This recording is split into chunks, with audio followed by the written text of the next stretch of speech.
Hello student, welcome to my YouTube channel. Nitesh sir ji के वाले में आप लोगों का स्वागत है। आज मैं आप लोगों को सिखाने वाला हूँ 12th क्लास का हिंदी में लेखक का नाम। चलिए स्टार्ट करते हैं। पहला क्वेश्चन है आपका बातचीत। बो से बातचीत, बो से बालकृष्ण भट्ट। आपको क्वेश्चन पूछा कि बातचीत किसने लिखा, तो बालकृष्ण भट्ट ने लिखा। नेक्स्ट क्वेश्चन आता है उसने कहा। उसने कहा किसने कहा? गुलेरी ने कहा। उसने कहा किसने कहा? गुलेरी ने कहा। आपको याद रखना है, उसने कहा किसने कहा? गुलेरी ने कहा। ठीक है। अगला क्वेश्चन आता है संपूर्ण क्रांति। संपूर्ण क्रांति का नारा किसने दिया था? जयप्रकाश नारायण ना।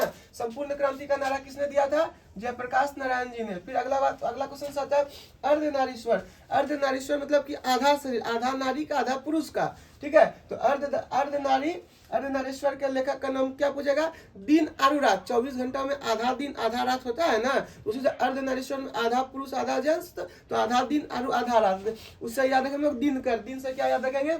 दिनकर। ठीक है। तो अर्धनारीश्वर आपको क्या याद रखना है? रामधारी सिंह दिनकर। दिनकर पे जोड़ देंगे। नेक्स्ट आता है रोज। देखिए आप रोज, आपको क्वेश्चन पूछा कि रोज क्या है, रोज के लेखक के नाम कौन है? तो देखिए रोज आप जाते हैं पढ़ने तो रोज आज्ञा लेते हैं ना पिताजी से। आज्ञा से क्या लिखे? अज्ञे।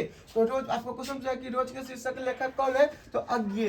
तो पूरा नाम याद रखना है सच्चिदानंद हीरानंद वात्सल्य अज्ञे। ठीक है। आपके एग्जाम में जब क्वेश्चन पूछेगा, अगर शॉर्टी ट्रिक आप याद रखिएगा तो एग्जाम में आप टिक मार के निकल सकते हैं। उसके बाद आता है एक लेख एक पत्र। भगत सिंह। भगत सिंह ने क्या बोला? एक लेख और एक पत्र। किसने बोला? भगत सिंह ने। आगे बढ़ते ओ सदा नीरा। जगदीश चंद्र माथुर। तो ओ सदा नीरा किसने लिखा? जगदीश चंद्र माथुर ने। ओ सदा नीरा किसने लिखा? जगदीश चंद्र माथुर ने। आगे बढ़ते हम लोग सिपाही की माँ मोहन राकेश। सिपाही की माँ कौन हो गया? उसके लेखक का नाम मोहन राकेश। सब इजी आपको याद रखना है। आगे बढ़ते हैं प्रगति और समाज। देखिए प्रगति और समाज। समाज में जब प्रगति कीजिएगा तो आपका नाम होगा ना। समाज में आप क्या कीजिएगा? प्रगति होगा तो आपका नाम होगा। नाम से याद रखेंगे नामवर सिंह। ठीक है। तो प्रगति और समाज का क्या हो गया? नामवर सिंह। नेक्स्ट क्वेश्चन है जूठन। जूठन कौन खाता है? ओम प्रकाश वाल्मीकि। तो जूठन कौन खाता है? ओम प्रकाश वाल्मीकि। तो या ऐसे भी घरेलू भाषा में याद रखेंगे कि जूठन कौन याद रखता है, कौन खाता है? तो ओम प्रकाश बाबू। ओम प्रकाश बाबू याद रखेंगे ओम प्रकाश वाल्मीकि। तो जूठन कौन खाता है? ओम प्रकाश वाल्मीकि। आगे बढ़ते हैं हम लोग हंसते हुए मेरा अकेलापन। आप जब नहाते हैं तो मैल छुड़ाते हैं ना, अकेले अकेले हंसते भी हैं तो मैल से याद रखेंगे मलियस। हंसते हुए अकेलापन कब जोड़ते हैं? अकेला में बैठ के क्या करते हैं? मैल छुड़ाते हैं। मैल से याद रखेंगे मलियस। ठीक है। हंसते हुए मेरा अकेलापन क्या हो गया?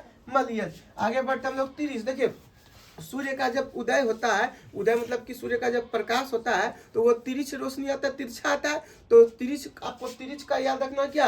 उदय। यानी सूर्य का उदय हुआ तो सुबह सुबह प्रकाश क्या होगा? तिरछान होता है जी। तो आपको तो याद रखना कि तिरछ का क्या हो गया? उदय प्रकाश। तो तिरछ का क्या हो गया? उदय। तिरछ मतलब तिरछा प्रकाश आया। तो प्रकाश कैसे है? उदय हुआ तब ना जी।